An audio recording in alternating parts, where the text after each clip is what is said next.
మనం దేవుడి దగ్గర కొబ్బరికాయలు కొడుతూ ఉంటాం. అలాగే ఏవైనా పూజలు చేసుకున్నప్పుడు, బయట గుడికి వెళ్ళినప్పుడు కొబ్బరికాయలైతే కొడుతూ ఉంటాం. అలా ఎక్కువగా మనం పూజలు చేసుకున్నప్పుడు, లేదా టెంపుల్స్‌కి వెళ్ళినప్పుడు, యాత్రలకు వెళ్ళినప్పుడు ఇలా కొబ్బరికాయలు ఎక్కువ మొత్తంలో తెస్తాం కదా! మరి వాటిని ఏ విధంగా స్టోర్ చేస్తే పాడవకుండా చాలా రోజులు ఉంటాయనేది ఈ వీడియోలో చెప్తున్నాను. ఈ విధంగా మీరు స్టోర్ చేసుకుంటే ఎన్ని రోజులైనా కొబ్బరికాయలు పాడవకుండా ఫ్రెష్‌గా ఉంటాయి. ముందుగా కొబ్బరికాయలకు ఏమైనా తడి ఉంటే చక్కగా తుడిచేయండి. తర్వాత మనం ఇంట్లో ఉపయోగించే సాల్ట్ ఉంటుంది కదా! సన్నని ఉప్పు. నేనొచ్చేసి ఇక్కడ పింక్ సాల్ట్ ఉపయోగిస్తున్నాను. ఏ సాల్ట్ అయినా ఉపయోగించుకోవచ్చు. ఇలా కొబ్బరి పైన కొద్దిగా ఇలా చల్లుతూ మనము చేత్తో ఈ విధంగా అంతా రుద్దేసుకోవాలి. ఎన్ని కొబ్బరి చిప్పలు ఉంటే అన్ని కొబ్బరి చిప్పలకు ఈ విధంగా ఫ్రెష్ చేసేసి ఉప్పునైతే ఇలా రాసేసుకోండి. తర్వాత గనక మీరు ఈ కొబ్బరి చిప్పలను ఫ్రిడ్జ్‌లో స్టోర్ చేసుకున్నట్లయితే గనక ఎన్ని రోజులైనా ఫ్రెండ్స్ అస్సలు పాడవకుండా చాలా ఫ్రెష్‌గా ఉంటాయి.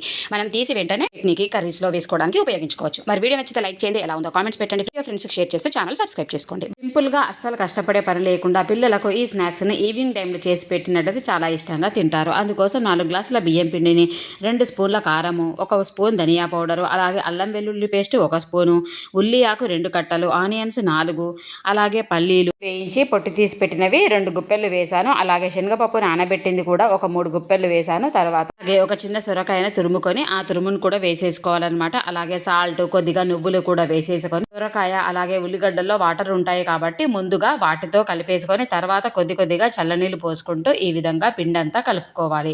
చూసారు కదా, ఇలా గట్టిగా ఉండద్దు, మరీ మెత్తగా ఉండద్దు, మామూలుగా ఉంటే సరిపోతుంది. ఒక కడాయిలో ఆయిల్ అయితే వేసుకోవాలి. కొద్దిగా ఆయిల్ ఎక్కువే పడుతుంది. సైజు ముద్దను తీసుకొని మనం కడాయిలో ఆయిల్ వేసాం కదా, దాంట్లో ఈ ముద్ద వేసేసి ఇలా ఒత్తుకోవాలన్నమాట. మరీ మందంగా కాదు, పలచగా కాదు, మీడియం స్టేజ్లో ఉండేలాగా ఒత్తుకోండి. ఈ విధంగా గుంటలు చేసేసుకొని కొద్దిగా ఆయిల్ను వేసేసుకొని పెట్టి స్టవ్ మీద చిన్న ఫ్లేమ్లో ఈ విధంగా కాల్చుకోవాలి. కాల్చేటప్పుడు ఈ సొరకాయ సర్వపిండిని ఈ విధంగా తిప్పుతూ కాల్చుకున్నట్లయితే అంతా ఈవెన్గా మంచిగా కాలుతుంది. చూడండి ఎంత బాగా కాలింది. పెద్దలు ఎంతో ఇష్టంగా ఈ సర్వపిండిని అయితే తింటారనమాట. నచ్చితే లైక్ చేయండి, కామెంట్స్ పెట్టండి, మీ ఫ్రెండ్స్కి షేర్ చేసి ఛానల్ సబ్స్క్రైబ్ చేయండి.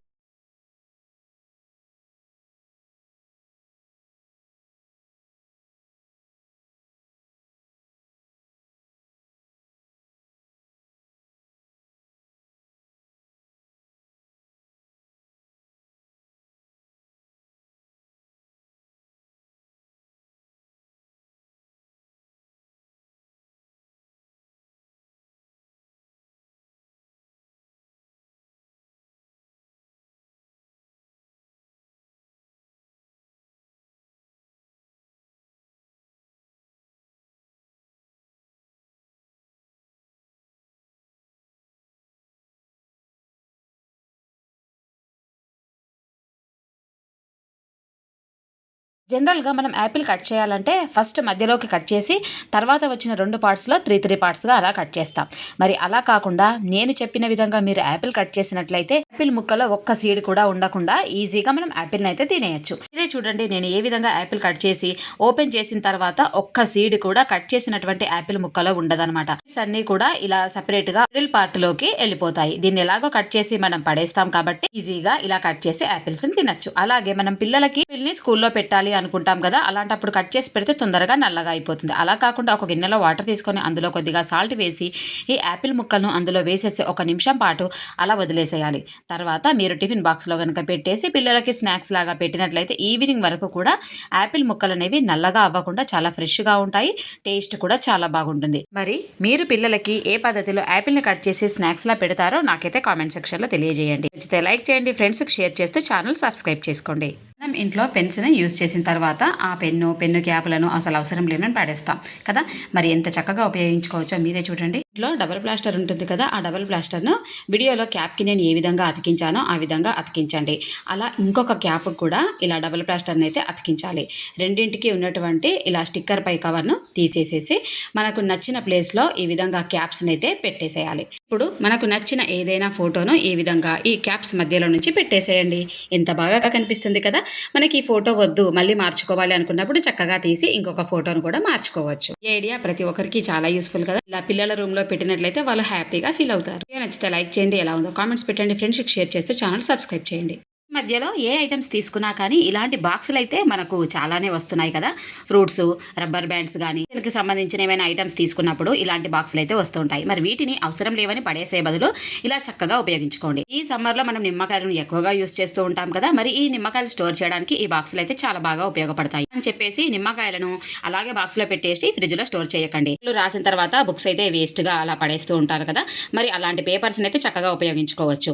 లేదంటే న్యూస్ పేపర్లో కానీ టిష్యూ పేపర్లో కానీ నిమ్మకాయలని ఈ విధంగా పెట్టేసి ఈ బాక్స్లో పెట్టేసుకొని ఫ్రిడ్జ్లో కనుక స్టోర్ చేసుకున్నట్లయితే నుంచి 20 రోజుల పాటు చక్కగా నిల్వ ఉంటాయండి. ఈ వీడియో మీ అందరికీ నచ్చినట్లయితే తప్పకుండా పాటించండి. మరి మీరు ఏ విధంగా నిమ్మకాయలను స్టోర్ చేస్తారో నాకు కామెంట్ సెక్షన్లో తెలియజేయండి. నచ్చితే లైక్ చేయండి, ఎలా ఉందో కామెంట్స్ పెట్టండి, మీ ఫ్రెండ్స్కి షేర్ చేస్తే ఛానల్ సబ్స్క్రైబ్ చేసుకోండి. Bye friends. Hi friends, summer అయితే వచ్చేసింది. మరి కుండలో వాటర్ తాగడం అనేది మనందరికీ అలవాటు కదా. మరి మనం పోయిన సంవత్సరం తెచ్చుకున్న కుండలు వేస్ట్ అని చెప్పేసి పక్కకు పెడేస్తాం, మళ్ళీ కొత్త కుండలు తెచ్చుకుంటాం. అలా కాకుండా ఆ కుండని చక్కగా ఉపయోగిస్తూ వాటర్ చల్లగా అయ్యేలాగా ఒక మంచి టిప్ అయితే మీకు చెప్తున్నాను. ముందైతే కుండని చక్కగా కడగాలన్నమాట. తర్వాత కొబ్బరి పీచుని అయితే తీసుకున్నాను. దాంట్లో కొద్దిగా సన్న ఉప్పు, దొడ్డు ఉప్పు కాదండి, సన్న ఉప్పే తీసుకొని ఈ విధంగా కొబ్బరి పీచు ఉప్పుతో ఇలా కుండ అంతా కూడా చూడండి ఎలా రాస్తున్నాను. ఏదైనా డస్ట్ ఉన్నా కూడా ఈజీగా పోతుందన్నమాట.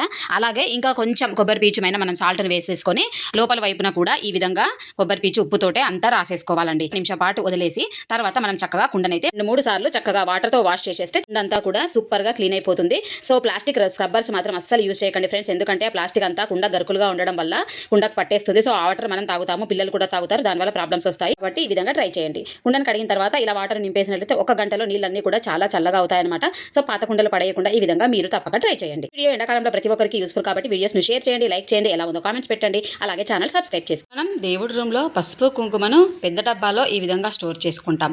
ఇలా పెద్ద డబ్బాలో స్టోర్ చేసుకొని తర్వాత ఇలా మనం చిన్నగా పంచపాళీలో వేసుకోవడానికి ఉపయోగిస్తూ ఉంటాం కదా. అప్పుడు చాలా రోజులు ఇది స్టోర్ ఉంటుంది కాబట్టి పురుగు పట్టే ఛాన్స్ అయితే ఉంటుంది. కాబట్టి కర్పూరాన్ని ఇలా మనం పొడిలాగా చేసేసి పసుపు కుంకుమ డబ్బాలలో వేసుకోవాలి. అలాగే మంచి స్మెల్ కూడా రావాలంటే ఇలా జవ్వాదును కూడా మీరు కొద్దిగా పసుపు కుంకుమ డబ్బాలలో యాడ్ చేసుకొని స్పూన్తో చక్కగా కలిపేసుకొని వాడుకోవచ్చు అన్నమాట. ఎప్పుడు మూత తీసినా మంచి స్మెల్ వస్తుంది, అదంతా కూడా మంచి పరిమళభరితంగా ఉంటుందన్నమాట. ఇలా పంచపాళిలో కూడా మనం జవ్వాదు కర్పూరంను యాడ్ చేసుకుంటే పురుగు పట్టదు. తో పాటుగా దేవుడి పటాలకు బొట్టు పెట్టినప్పుడు కూడా ఒక మంచి పాజిటివ్ వైప్ అయితే అనిపిస్తుంది అనమాట.